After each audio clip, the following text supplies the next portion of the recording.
Então, para mim, o diagnóstico, mesmo tardio, foi libertador. Foi libertador, foi a melhor coisa que pode ter me acontecido em toda essa minha vida.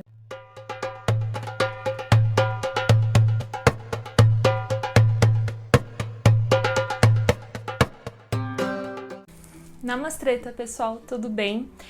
Hoje o vídeo vai ser sobre um assunto que a galera tá pedindo muito e é um assunto que eu também gostaria de falar muito, que é o meu diagnóstico tardio de síndrome de Asperger, de autismo, ou seja, com 31 anos de idade eu descobri que eu sou autista. Para eu contar essa história direito, eu teria que contar a história da minha vida inteira. Porém, eu não vou fazer isso, até porque eu tô querendo fazer aqui uma playlist só sobre as minhas experiências como autista, né, que eu tenho descoberto há pouquíssimo tempo, e aí eu vou separar para falar algumas questões relacionadas à minha infância, ao meu trabalho, a relacionamento, que envolvem o autismo e que eu não tinha a menor ideia, tá bom? Bom, mas vamos lá, como foi que eu me descobri autista? Gente, foi tudo extremamente rápido, eu já chorei horrores, assim, e não foi um choro de tristeza, pelo contrário, foi um choro de muita felicidade, porque é como se eu tivesse encontrado as esferas do dragão, todas as esferas. Quantas são? 5? E o grande segredo, o grande dragão, aquela grande coisa, aquela grande incógnita, começasse a fazer sentido na minha vida. É como se eu tirasse de cima de mim um véu que não me deixava ver as coisas claramente desde que eu era muito criança. Meses atrás, uma amiga minha muito querida, que eu gosto muito, ela chegou assim pra mim, né? Ela falou: Dai, eu tenho uma coisa pra te dizer. Eu acho que eu sou autista. Eu olhei pra cara dela assim, eu falei: você é maluca? Tipo, como assim você é autista? Você sabe o que é um autista? Eu mesma não sabia, né? Obviamente. Você sabe o que é um autista? Eu já dei aula para vários autistas, eu já dei aula em uma escola, olha, para vocês terem noção, em que a sala era mesclada, né, de adolescentes com autismo, alguns com síndrome de Down, alguns com déficit intelectual. E eu falava: você sabe o que é um autista? Autista vive totalmente alheio ao mundo, dentro dele mesmo, não sabe se comunicar direito, não sabe socializar, você não é autista. Aí ela olhou pra mim e falou: e o pior, Dai, eu acho que eu sou autista e eu acho que você também é autista. Aí eu: cara, você tá louca. Você tá louca, você tá vendo muita coisa aí na internet, você tá pirando, né? Tirando isso, eu tinha acabado de assumir na prefeitura, eu sou professora da prefeitura de São Paulo, e desde que eu assumi a prefeitura, eu comecei a ter algumas crises muito esquisitas, né? Eu sempre tive, e eu encarava como crises de pressão baixa. Eu sempre tive isso ao longo da minha vida, que eu tô em um ambiente com muitas pessoas, com muito som, com muitos estímulos visuais, olfativos, com muitos estímulos, um lugar muito cheio ou então com muitas luzes, eu começo a passar mal. Minhas pernas começam a ficar mole, minha cabeça começa a ficar longe, parece que eu quero desmaiar, eu começo a ficar mole, eu preciso sentar ou então me ausentar daquele lugar. Muitas vezes eu abaixo a cabeça assim também e fico um tempo com a cabeça abaixada. Isso em vários trabalhos já foi visto como corpo mole, como preguiça, como se eu estivesse dando um migué para não trabalhar, mas isso eu vou explicar no outro vídeo onde eu vou falar sobre autismo e trabalho, tá bom?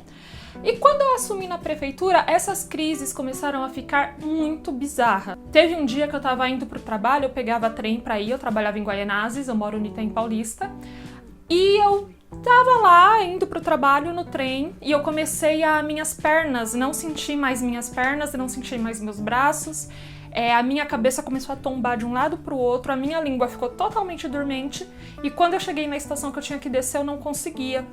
O guarda teve que me tirar de lá de cadeira de rodas e meu pai teve que me buscar. Né? Isso foi assim a mais bizarra de todas, E eu comecei a ter isso outras vezes. Tinha vezes que eu até tava mais ou menos bem, mas quando eu entrava numa sala de aula, dava um tempo, eu começava a sentir que isso ia começar de novo, Então eu ia, sentava, né, procurava passar o conteúdo, falar e depois sentar, ficar um tempo mais sentada, mas sala de aula, quem é professor sabe como é, né? É estímulo o tempo inteiro. Eu chegava em casa com meu ouvido zunindo muito. Eu chegava em casa com meu ouvido fazendo zunindo. E eu achando tudo aquilo muito estranho, até que eu comecei a ter uns dias que eu não conseguia, de fato, levantar da cama direito. Tipo, e eu já tinha isso, como eu já falei, eu já tinha isso outras vezes, mas eu encarava como ou depressão ou como queda de pressão. Eu fui parar no médico com isso mais ou menos umas 4 vezes do ano passado pra cá. Nas 4 vezes eu falava, eu tô com a pressão muito baixa, eu não sei o que tá acontecendo. Eu tinha vezes que eu não conseguia nem me comunicar, nem levantar a cabeça pra falar. E quando eles iam averiguar, minha pressão tava tudo normal, gente. Não tinha nada, não tinha nada. Era apenas o meu estado corporal, mas assim, a minha pressão estava normal, tudo comum. Aí eles perguntavam, você comeu?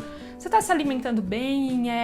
Perguntavam se eu podia não estar grávida, né? E eu, não, gente, tá tudo certo, eu não sei porque eu tô passando por isso na minha vida. Procurei uma médica psiquiatra, contei isso pra ela e ela falou que isso poderia ser uma crise de ansiedade. Me tacou um monte de remédio, né? Só que mesmo assim, mesmo com as medicações, que eram muitas medicações, isso não estava funcionando pra mim. Eu continuava tendo essas crises e não entendia por quê. Sem contar que eu tenho uma dor de cabeça que não passa nunca. Às vezes eu acordo com uma dor de cabeça tão forte, tão estridente, que eu tenho que ficar simplesmente isolada de todo mundo, dentro do meu quarto, no total escuro, com um negócio em cima da minha cabeça. Eu tomo muitos remédios e ela não passa, ela não vai embora. Passado esse tempo que a minha amiga falou que achava que era autista e falou que talvez eu fosse autista, eu nem pensei mais nisso, eu conheci a Luciana. Sim, a Luciana Viegas, que é com quem eu fiz a live aqui sobre racismo estrutural. E ela é autista. E eu achei muito interessante, né? Quando ela se apresenta, ela até se apresenta como uma mulher preta e autista. Nossa, que interessante essa garota falar que é autista, né? E aí eu comecei a me tocar que autismo podia ser muito mais do que aquele estereótipo que a gente conhece, né? Aquele autista clássico, do tipo que a gente vê na televisão, o Good Doctor, né? O Sam, do Atypical. O autista, ele poderia ser diferente. E eu comecei a perceber que eu não conhecia mulher autista. Ela era a primeira mulher autista que eu conhecia. E eu, nossa, ela fala tão bem, ela é tão inteligente, ela olha. Comecei a achar aquilo muito interessante. Comecei, nossa, quer dizer então que pra você ser autista, você não precisa ser aquela pessoa que fica rodando um prato ou se balançando pra frente e pra trás, né? Ou aquela pessoa que não olha nos olhos, ou aquela pessoa que não se comunica muito bem, né? E eu, caramba, eu tô achando diferente isso. E comecei a achar diferente ver mais mulheres autistas também, porque eu não conhecia mulheres autistas.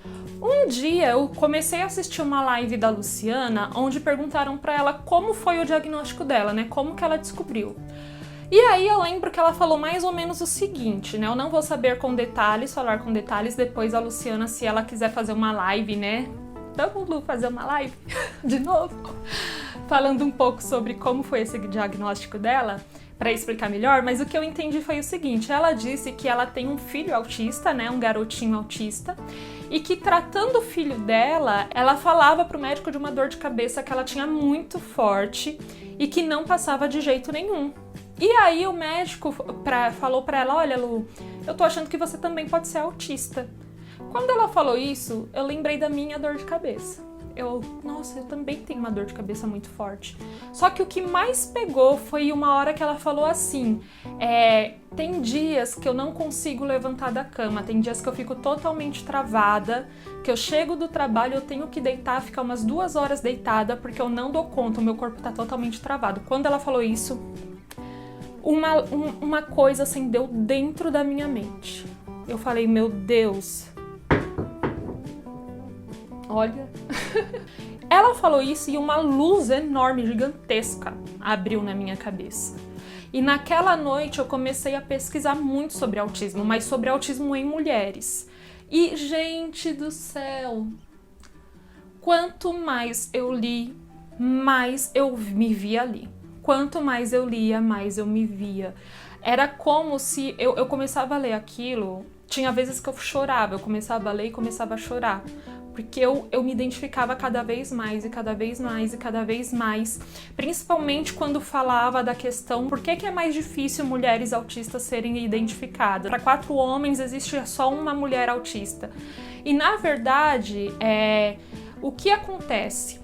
A nossa sociedade é muito machista, todos nós sabemos, e quando uma menina ela é muito reclusa, ela é muito quietinha, ela é muito boazinha, ela não chora, ela não reclama, ela não é namoradeira, ela gosta de ficar em casa, ela é muito estudiosa, ela fica focada em uma coisa só, né? As pessoas acham isso ótimo. Nossa, sua filha não vai te dar trabalho nenhum, que bom, que legal, que menina boazinha. Acham que é uma menina tímida, a sociedade já acha bom uma mulher ser mais quieta. Fora isso, é mais comum nas meninas, não significa que os meninos autistas também não passem por isso, mas é muito mais comum nas meninas autistas elas serem mais socializadas para a questão da afetividade, para a questão de olhar nos olhos, a questão de abraçar, de pegar na mão e etc. E elas vão aprendendo a se camuflar. Existe um termo chamado masking, né, que é a camuflagem.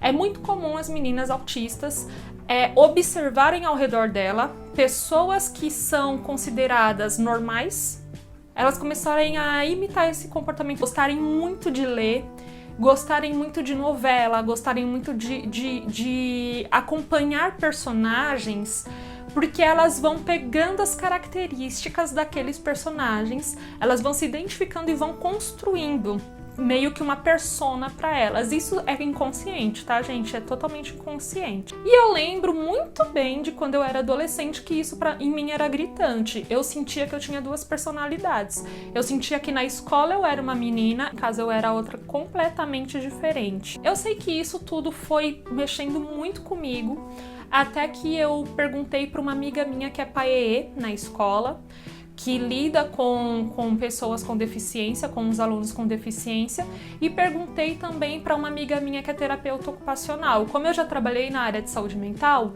não foi tão difícil eu encontrar uma boa indicação de um psiquiatra especialista em autismo. Mas, gente, até então eu não tinha ideia do quão autista eu era. Não tinha a menor ideia. Inclusive tem um vídeo aqui meu que eu fiz um pouquinho antes, que chama Os 50 Fatos Sobre Mim. Quem é autista vai ver aquele vídeo e já vai sacar, vai olhar e falar: aquela menina é autista, né? Aquela menina é Asperger. Porque eu falo de mim, 50 fatos sobre mim, mas são 50 fatos muito autísticos. Eu falo das minhas coleções, eu falo que eu não tenho muita habilidade social, que eu prefiro ter amigos na internet, eu falo que eu tenho hiperfoco em leitura, eu falo que eu não gosto de sair. Entrando em contato com essas pessoas, eu cheguei a um psiquiatra. Ele é um psiquiatra especialista em autismo que tem aqui em São Paulo. E aí ele falou para eu ir com alguém que me conhecia muito bem. De início eu ia só com o meu noivo, depois eu conversei com os meus pais, porque era importante ir pessoas que me conheciam desde que eu era criança, né? Falei para eles como era importante para mim, porque tinha a questão do meu trabalho, né? Que talvez eu precisasse ter algumas adaptações, mas para isso eu precisaria de um laudo, eu queria saber se eu ia ter esse laudo, se eu era autista ou se eu não era. Eu expliquei bem, eles foram. Nossa, eu fiquei muito ansiosa na semana, eu fiquei hiper focadíssima, assim, sobre estudo de autismo. Quanto mais eu lia, mais eu me identificava, é por isso que eu tô contando isso numa boa pra vocês, porque eu já chorei muito me identificando, eu já me emocionei muito. É como se um filme da minha vida completa, assim, desde bebê, passasse pelos meus olhos e eu começasse a relembrar de vários episódios da minha infância, da minha adolescência, do início da minha vida adulta, nos meus relacionamentos, nas minhas faculdades, nos meus trabalhos, que eram totalmente indicações de que eu era uma garota autista, mas que eu não sabia e ninguém, obviamente, ninguém sabia.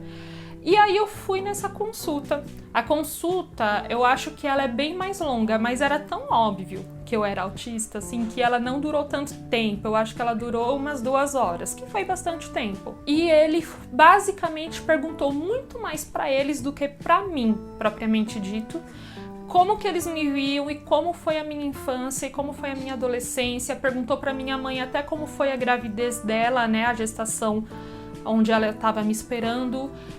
Perguntou muitas coisas pro meu noivo, se eu entendia ironia, se eu entendia piada, se a gente tinha algum problema de relacionamento quanto a isso. Meu noivo disse que sim, que nós temos e nós realmente temos. Às vezes ele faz brincadeiras que eu não entendo que são brincadeiras e eu fico muito brava e muito chateada com isso. Perguntou pro meu pai contou dessas situações que eu tinha de shutdowns, onde eu ia desligando aos poucos. A minha mãe falou que eu era uma bebê já desde muito pequena, que eu não interagia, que ela tinha que brigar comigo pra eu ir pra rua brincar, que eu ficava o dia inteiro brincando com formiga ou então desenhando.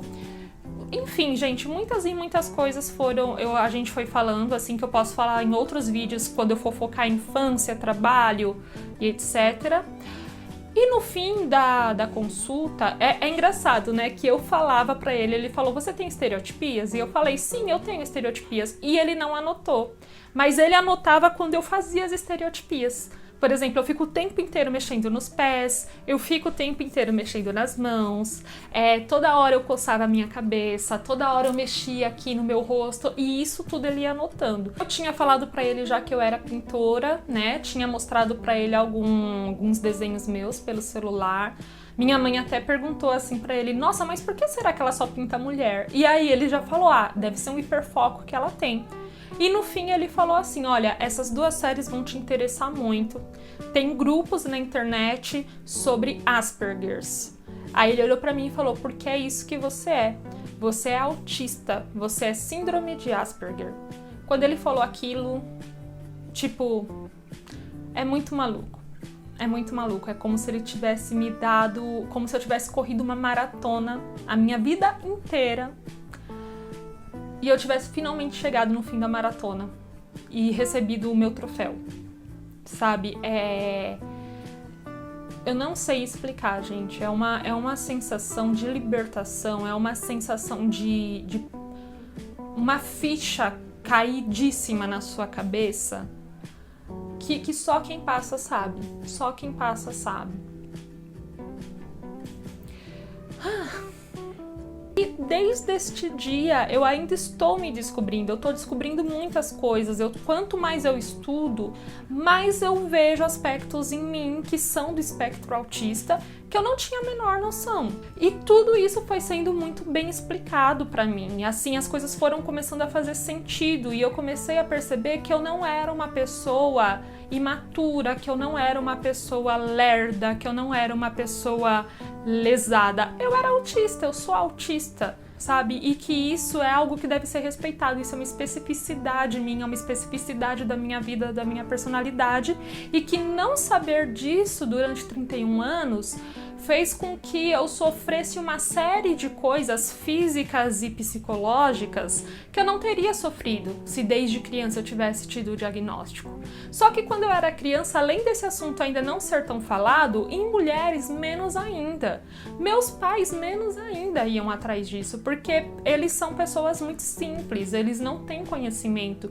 Então eu me sinto honrada e eu me sinto muito feliz e eu me sinto muito privilegiada de ter conseguido descobrir esse meu lado, descobrir essa minha especificidade agora aos 31 anos de idade.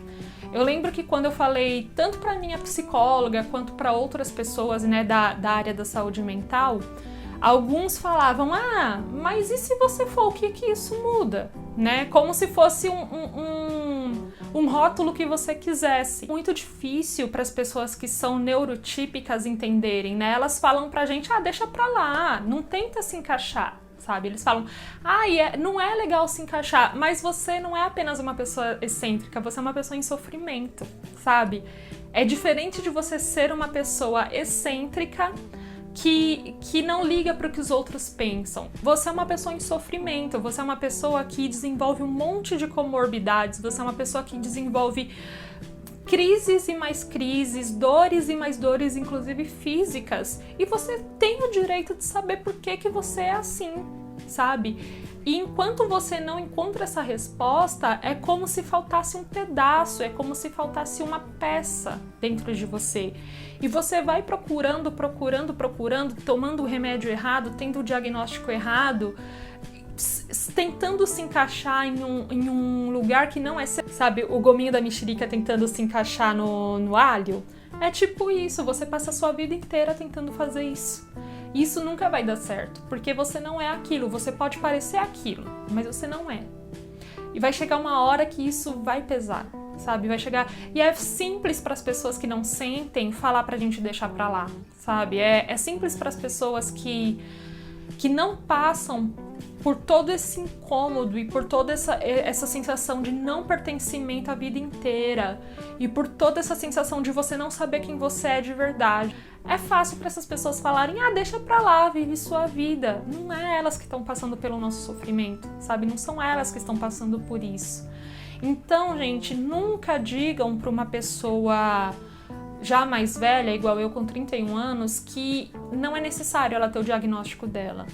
Porque é muito desnecessário. A nossa vida, a nossa qualidade de vida muda totalmente. Eu recebi o meu diagnóstico dia 24 de agosto. E desde esse dia em que eu já tô procurando me adaptar muito melhor, já diminuiu demais as dores que eu tenho de cabeça, já diminuiu demais as dores que eu tenho de estômago. Agora eu me coloco menos em situações com muita luz, com muitos ruídos, com muito barulho, né? Eu tô usando bastante agora fone de ouvido, tapador, né? Abafador de som. Eu tô tentando me colocar ter um ambiente mais confortável sensorialmente para mim e já diminuiu muito as questões, as comorbidades que eu tinha. Gente, não me perguntem, por favor, não me perguntem será que eu sou autista?